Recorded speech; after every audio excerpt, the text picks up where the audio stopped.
చెప్పండి. సార్ మీ పేరండి? రామకృష్ణారెడ్డి. రామకృష్ణారెడ్డి గారు. ఎలా ఉందండి మరి రెడ్డి గారు ఇప్పుడైనా ప్రభుత్వం చంద్రబాబు నాయుడు గారు వచ్చి 11 నెలలు అయితే అవుతుంది, మీరు చూస్తూనే ఉన్నారు.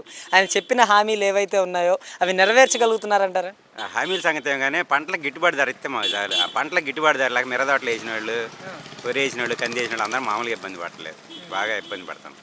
అంటే ఎక్స్పోర్ట్కి ఈయనకి కారణం ఏంటంటారంటే ధరలు మధ్య. అవన్నీ మాకు రైతుకి తెలియదు కదా, ఓన్లీ మాకు పండించిన పంట గిట్టుబాటు ధర ఉంటే చాలు.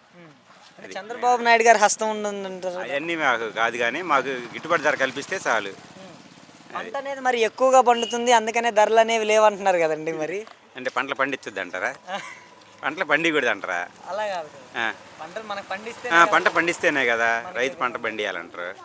పండిస్తేనే మరి గిట్టుబాటు ధర లేకపోతే ఇబ్బంది కదా, ఎట్లా బతకాలి? అంటే నిరుడు జగన్మోహన్ రెడ్డి టైంలోనేమో 22,000 అమ్మినాయి మిరగాయలు, 22,000 అమ్మినాయి, ఇప్పుడు 12,000 అమ్ముతున్నాయి, సగానికి సగం.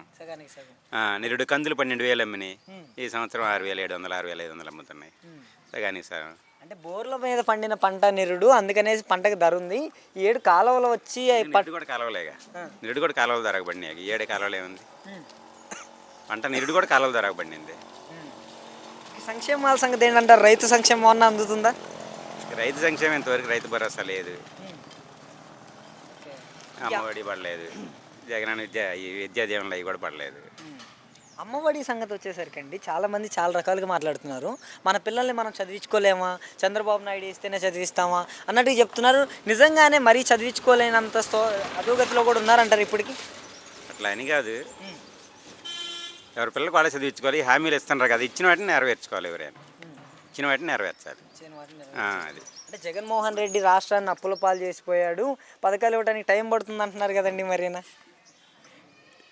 అప్పులు వచ్చిన ప్రతి ముఖ్యమంత్రి అప్పులు చేస్తూనే ఉండే, ఎవరు అప్పులు చేయకుండా. అది అది కామన్. రైతు భరోసా లేదు, అమ్మఒడి లేదు, రైతుకి గిట్టుబాటు ధర కల్పించే మార్గం చూడమని చంద్రబాబు నాయుడు, అది ఒక్కటి చేయండి సార్. మీరు సార్ ఇంకా మాకు ఇంకేం అవసరం లేదు. పథకాల నిదానంగా వచ్చినా ఏం కాదు, కానీ అసలు పథకాలు రాపోయినా ఏం కాదు. పంటకు మాత్రం గిట్టుబాటు ధర ఇవ్వమని, రైతుకు కావాల్సింది అది, మేము కోరుకునేది అది. మీరు చంద్రబాబు జగన్మోహన్ రెడ్డి గారి టైంలో రైతులకి సుభిక్షంగానే ఉందనుకోవచ్చు అంటారు. ఇప్పుడు జగన్మోహన్ రెడ్డి గారి టైంలో రైతులకి ఏ ఇబ్బంది రాలేదు, పంటలు బాగా పడినాయి, గిట్టుబాటు ధర ఉంది, అన్ని పథకాలు వచ్చినాయి, రైతు భరోసా పడింది, పంట నష్టం పడింది, అన్నీ పడ్డాయి. పిల్లలకి చదువుకునే వాళ్ళకి అందరికీ అమ్మఒడి పడింది, జగన్ అన్న విద్యా దీవెన పడింది, అన్ని పథకాలు బాగానే వచ్చాయి. అంటే సామాన్య ప్రజలకి అనే వాళ్ళకి ఇబ్బందికరంగా లేదు జగన్మోహన్ రెడ్డి గవర్నమెంట్. అవును. మరి ఇప్పుడు ఈయన గవర్నమెంట్ వచ్చిన తర్వాత సామాన్య ప్రజలకి ఏ రకంగా ఉందంటారు? సామాన్య ప్రజలకి ఇప్పుడు ఈ పథకాలన్నీ చేరలేదు కదా, ఇచ్చిన హామీలే నెరవేరలేదు. మరి పంటలకి గిట్టుబాటు ధరలేదు. మందు కట్టలు చూడబోతేనేమో 1,400 రూపాయల మందు కట్ట 19,000 1900 2,000కి తీసుకుపోయాడు.